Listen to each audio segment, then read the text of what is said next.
I just finished a book by Isabel Allende called Inés of My Soul, and it's about a woman named Donna Inés Suarez. She's a Spaniard, so I guess I should say Donna Inés Suarez. But anyway, let me stop. Everybody talks like Mike Tyson over there. I can't get over it. I love it. But anyway, so she's a young seamstress girl in the 1500s Spain, like in the early 1500s. And she's the person that ended up assisting in the creation of the country of Chile. So she starts out as a young girl with no dowry. Her parents are like, you know, we're gonna sell you off to the nunnery or something. Like, she's not worth anything to her parents, and they don't care about her getting married or anything, because this is like, she goes into these long explanations of how women are treated, and throughout the book she goes through different customary things that she just kind of like explains commentary, like social commentary on the injustices of the way women are treated and things like that. So back then, women were commodities, and a dowry is expensive, and joining the nunnery was one of the best options because you had access to food, and you had access to like just shelter, and that was like the best that you could hope for. So that was her parents' plan for her, or to stay home and help care for her father in his old age, because they didn't have a son, I guess? I don't remember. Anyway, so she meets a guy that's super hot, and his name's Juan. I can't remember his full name. I'm bad at names.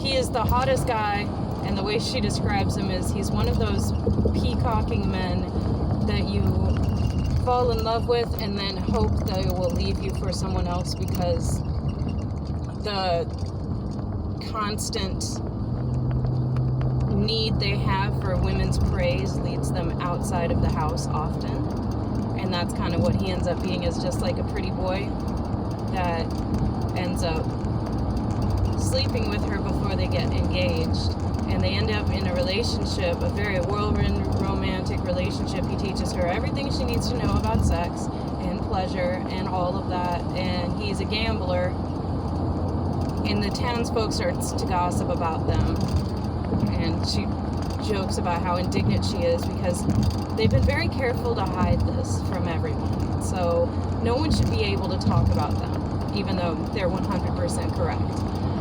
So she ends up getting married to him with no dowry, and they get a place together that the family kind of arranges, and he doesn't change at all. And she doesn't even fault him for it. She's just unhappy. She's just like, I knew what he was when I was dating him, and he's out there sleeping with other women and spending all their money, accruing gambling debts, and he starts to dream of going to the Americas. There's this huge surge of the Spanish Inquisition, which she talks about fearfully often, and how they are sending soldiers out, soldiers of God, to help. There's a war with Rome that they're having, and this is the historical time where Spain is pretty bad. They're pretty vicious and evil in the name of God. So he's arranging for himself a trip to go to the Americas, and it's like he leaves without even saying goodbye. He just goes, and she's actually kind of relieved that he goes, because everything has come to a head. They're not even sleeping together at this point, and when they do, it's very emotionless, it's very pleasureless for her, and she knows about his other women. Like, he doesn't hide anything. So he's on his way to the Americas. She moves in with her family, and her dream to go to the Americas to get him back or to find him. She has no intention of coming home, but that's what she tells people. That's her goal, is to go and get him and bring him home. And her family is like, well, you young woman, you can't be alone as a young woman on a boat. We'll send you with your little niece. That makes a lot of sense. So she gets on this boat, on the ship that's taking her to Peru, because that's where he went. And she stops her narrative of her story to describe the story of some other characters. I'm gonna just say boy A and boy B, because I can't remember the names. But boy A is a young man who's from a very well-off family that wants to marry him up or marry him highly so that he can get a good dowry and continue the legacy of their family lineage. And he falls in love with a 13-year-old girl. He ain't a boy. He's a fully grown freaking man. Ugh. He falls in love with her and hates the fact that she's a little girl. He marries her, and she's got this purity complex. Her name's Marina. And she's never been educated on what happens after the marriage, like what the bedroom entails. So he doesn't know how to broach the subject. Like, the chick's got a mom, go ask her to talk to her daughter like she was supposed to do. Or, maybe don't marry a freaking tween. Like, jeez. Anyway, so he's unhappy in love and he doesn't know what to do. He's a soldier of their Spanish army, and he's getting an itching in his shoes to go out and kill somebody, because, once you've awoken the bloodlust, it's hard to put it back in the box. Boy 2 is a young philanderer that was also in the army, and they fought together, and they did really well, and he accrued some accomplishments there. And they have this discussion about how he wants to marry his first cousin, and he can't, because that's gross too. And he's supposed to be marrying this other woman the family's arranged, but he wants to marry his first cousin. She's been his love all his life. And then boy 1, Marina's husband, before he's her husband, is talking about, like, well, when you do that, are you going to stop being a big fat slut? Because you're a big fat slut right now. And boy 2 is like, no, I can't deny myself the earthly pleasures that I've developed.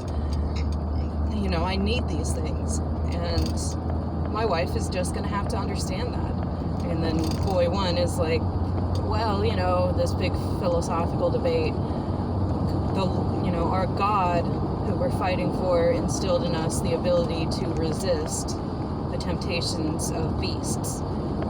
And that kind of ends there. They just disagree. He marries the freaking child. And then boy 2 goes off to, supposedly is supposed to marry this other woman that he doesn't have any interest in. And then boy 2 ends up finding his way back into battle. And I can't remember where it was, probably somewhere in Rome. And by a string of chaotic events, he ends up in a village that they are currently sacking. And there's just loads of rape, loads of pillaging. And there's a nunnery, and all of the mercenaries that have been hired by the Spanish army are chomping at the bit to get into this nunnery where all the young virgins and nuns are. And he stands against them to defend the nunnery. And by doing this, he's able, he fights off, ruthlessly. And this is the guy that wants to bang all the chicks. Anyway, he fights all these people off ruthlessly until he succeeds in protecting these women. And he then gets to have a wish granted to him by the Pope? I feel like it was the Pope. Or by one of the Pope's highest ranking men. And he kind of shuffles his feet and stares at his shoes and suggests that he wants to marry his first cousin, and he needs the Pope to grant the ability to do that. And so that's how he gets to marry that woman. Now, boy 1 has been twiddling his thumbs with his child bride, and he gets a visit by Geronimo, who's another Spanish army person who's friends with Boy 2 as well, and he's talking about how Boy 2 is trying to go to Peru or the Americas, and that's kind of where that ends. He agrees to go. He's like, yeah, I'm gonna do it. This wife of mine sucks, or she doesn't, and that's the problem. Anyway, so now we're back with Isabella. I mean, not Isabella, Inés, and she's just touched down in Peru. On the voyage over, her niece and a young cartographer, an artist, have kind of developed a close friendship, and it's crazy. The second they land, the ship people immediately rape the natives, and it's just a footnote. It's like, oh, and by the way, this is going on. And that's something about this author, is she writes about the tragedies and the travesties, but she doesn't sugarcoat them. She says it very blatantly how horrible these things are and how much she hates them, but she does absolutely nothing to stop it. She does nothing to prevent it. She does nothing to change it. Not that she really has that much power, but I feel like when you hear about what she does later on, you feel like she does have she earns enough power to do something. But anyway, so one of the ship people decides he wants to rape her, and he tried to on the ship, and she hit him with a pan, which is her go-to method of dealing with troublesome men. And that dissuaded him for a while, but now they're on shores and there's nobody to protect her, and he comes into her bed and tries to assault her, and she stops him again. And then they get to a village, and she and her niece are going to live there, and she's making empanadas. That's another important part of the story, is that she's a seamstress.